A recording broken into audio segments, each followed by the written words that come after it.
जय हिंद दोस्तों, स्वागत है आप सभी का आपके अपने YouTube चैनल सबका 9th एंड 10th क्लासेज में। तो कैसे हैं आप लोग? उम्मीद करता हूं आप लोग बहुत अच्छे होंगे।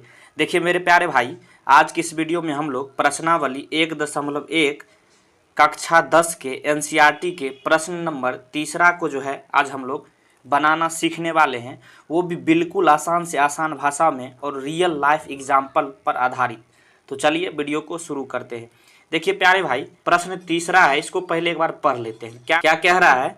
किसी परेड में 616 सदस्यों वाली एक सेना यानी आर्मी की टुकड़ी को कह रहा है 32 सदस्यों वाले एक आर्मी बैंड के पीछे मार्च करना है।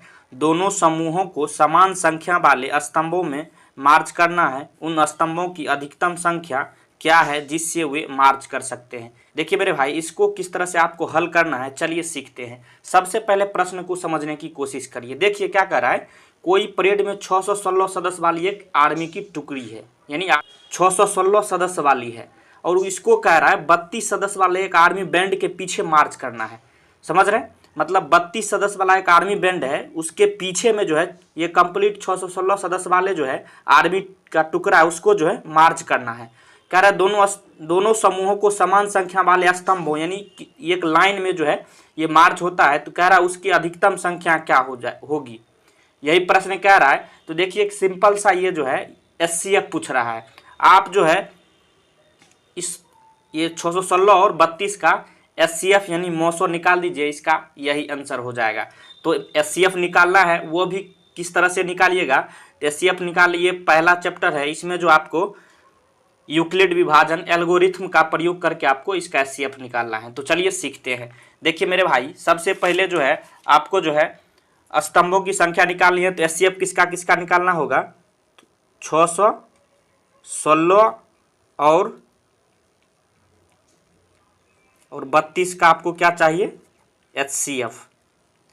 यही जो है आपको अधिकतम स्तंभों की संख्या को डिनोट करेगा। क्लियर है? तो SCF यूक्लिड विभाजन एल्गोरिथम का प्रयोग करके। तो यूक्लिड विभाजन एल्गोरिथम क्या होता है? यूक्लिड विभाजन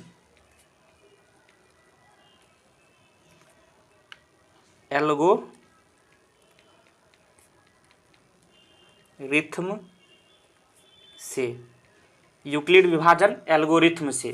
तो यूक्लिड विभाजन एल्गोरिथम क्या होता है? ये होता है A बराबर BQ प्लस R।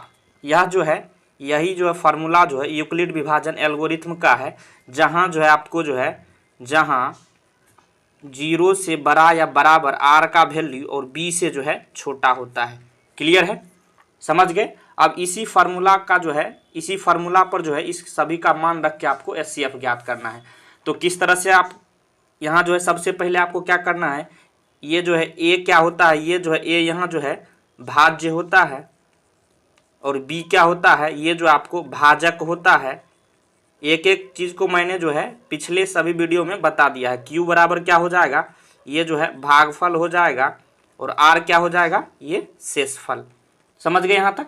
अब देखिए, अब जो है सभी का मान रख दीजिए। तो अब A B Q R कैसे आएगा? सबसे पहला प्रश्न तो यही है। तो देखिए मेरे भाई, 616 और 32 का SCF निकालना है ना। सबसे पहले इसमें देखिए सबसे बड़ा कौन है, समझ गए? सबसे बड़ा को आपको खोजना है। तो 616 सबसे बड़ा है, तो इसको आपको A मानना है। A बराबर क्या हो जाएगा? 616। A तो निकल गया। अब बारी है B और Q और R का। तो B अब किसको मानेंगे? तो ये छोटका जो संख्या है इसको आपको B मान लेना है। अब A भी आ गया, B भी आ गया, अब बचा Q और R। ये कैसे आएगा? सबसे पहले जो इस फार्मूला पर इसका मान रखिए। तो A बराबर BQ प्लस R। तो A के जगह क्या रखिएगा? 616। बराबर क्या हो जाएगा? B के जगह 32। अब देखिए Q और R तो मालूम ही नहीं है। तो Q और R को जो है निकालने का सबसे बेहतरीन तरीका क्या होता है? ये 616 है ना, ये 616 को जो है आपको क्या करना है, ये छोटका संख्या 32 से आपको भाग दे देना है। क्या करेंगे? Q और R निकालने के लिए 616 को 32 से भाग देंगे। तो ये देखिए भाग दीजिएगा तो ये कितना से लगेगा? 32 दूनी 64, ये 61 है, बड़ा हो जाएगा तो 1 से लगेगा, 32 से कम 32। ये घटाइएगा तो ये यहाँ से 1 में से 2 घटेगा नहीं, यहाँ पैसा लेना होगा, 1 पैसा लीजिएगा तो यानी 10 आ जाता, मतलब 11 हो गया। 11 में से 2 गया तो 9 बचा। अब ये एक यहाँ से पैसा ले लिए थे, कितना बचा है 5, 5 में से अब 3 जाएगा तो ये 2। अब देखिए ये 29 बच गया। अब 32 से 29 में लगाइएगा तो 29 तो छोटा है तो लगेगा नहीं, तो क्या करिएगा अगली संख्या को आपको उतारना होगा। एक अगली संख्या 6 उतार देंगे, समझ गए। अब कितना से लगेगा ये देखिए आपको 9 से लग जाएगा। तो 9 दूनी 18 और 9 तिया 27, 1 28, इतना आ गया। फिर से यहाँ जो है आपको घटा लेना है। अब 16 में से 8 जाएगा 8, ये कितना बच गया 8, ये भी 0 हो गया 0, यानी 8 जो है आपको यहाँ जो क्या बच गया ये शेष बच गया। ये क्या है ये भागफल है, ये जिससे भाग लगाया ये भाजक है, जिसमें भाग लगाया ये भाज्य है। तो इसको क्या बोलते हैं, इसको ए से डिनोट करते हैं, इसको जो है बी से डिनोट करते हैं, इसको जो है क्यू से डिनोट करते हैं और शेषफल को आर से डिनोट करते हैं। समझ गए यहाँ। अब सभी का मान तो यहाँ से आ गया, अब रख दीजिए। अब देखिए ये जो है यहाँ बी और क्यू सटा है, इसका मतलब ये दोनों गुना में है। क्लियर है, बी और क्यू क्या है गुना में है। तो 32 बी रखे हैं, अब गुना क्या हो जाएगा, क्यू का मान कितना निकला है तो 19, अब प्लस शेषफल कितना निकला है यानी आर जो है आपको 8 निकल गया है। अब देखिए यूक्लिड विभाजन एल्गोरिथ्म क्या कहता है, जब तक शेष 0 न आए तब तक इस प्रक्रिया को आपको पूरा करते जाना है। तो यहाँ जो देखिए शेष यहाँ 8 आया है, तो ये तो 0 नहीं आया, तो इस तरह से आप लिखिएगा क्योंकि शेषफल बराबर नहीं है 0। बराबर का जो ये साइन देके एक लकीर से काट दीजिएगा तो इसका मतलब हुआ बराबर नहीं है। समझ गए। अब देखिए अब तो बराबर नहीं है तो फिर से प्रक्रिया दोहराएंगे। अब देखिए ए किसको मानेंगे, अब यहाँ से ए आपको जो है 32 को मानना है। जिस यहाँ जो है बी था अब इसको बड़ा है, ये 32 को आपको ए मान लेना है और बी क्या हो जाएगा ये शेष 8 हो जाएगा। इतना तक समझे। अब देखिए दोबारा स्टेप में आपको जो है यही जो है ए निकालना है, ए आपको जो है इस 32 को मानना है और बी जो है शेषफल 8 को। क्लियर है। अब फिर से ए बराबर बी क्यू प्लस आर उसी फार्मूला पर रखेंगे तो 32 बराबर क्या हो जाएगा बी क्या है 8, फिर क्यू और आर तो मालूम ही नहीं है, तो फिर से क्या करिएगा। अब देखिए 32 को जो है छोटका संख्या 8 से आप भाग दे दीजिए। देखिए 8 चौका 32, ये घटाइएगा तो ये कट के जो है शेष 0 आ गया। 32 में से 32 जाएगा 0। तो अब ये क्या हो जाएगा, अब ये बताएं क्यू इससे इसे डिनोट करते हैं, इसे आर से, इसे जो ये जो है बी होता है और ये जो है ए होता है। अब सभी का मान रख दीजिए। तो बी यहाँ 8 है, बी गुने क्यू होता है, ये देख रहे हैं यहाँ, तो क्यू के जगह क्या आया 4, फिर प्लस आर क्या होता है आर यहाँ शेष, आर जो है शेषफल होता है, ये 0 आ गया। अब देखिए यहाँ लिखिएगा क्योंकि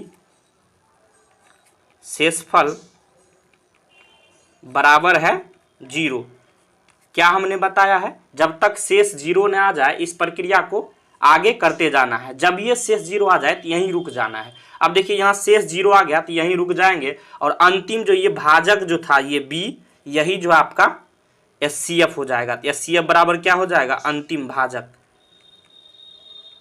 अंतिम भाजक, यहाँ अंतिम भाजक क्या था, यहाँ देखिए भाग किससे लगाए थे छोटका, यही जो है 8 जो है आपका HCF निकल जाएगा। तो यही जो है अब आपको इसको यही जो है फाइनली आंसर हो जाएगा।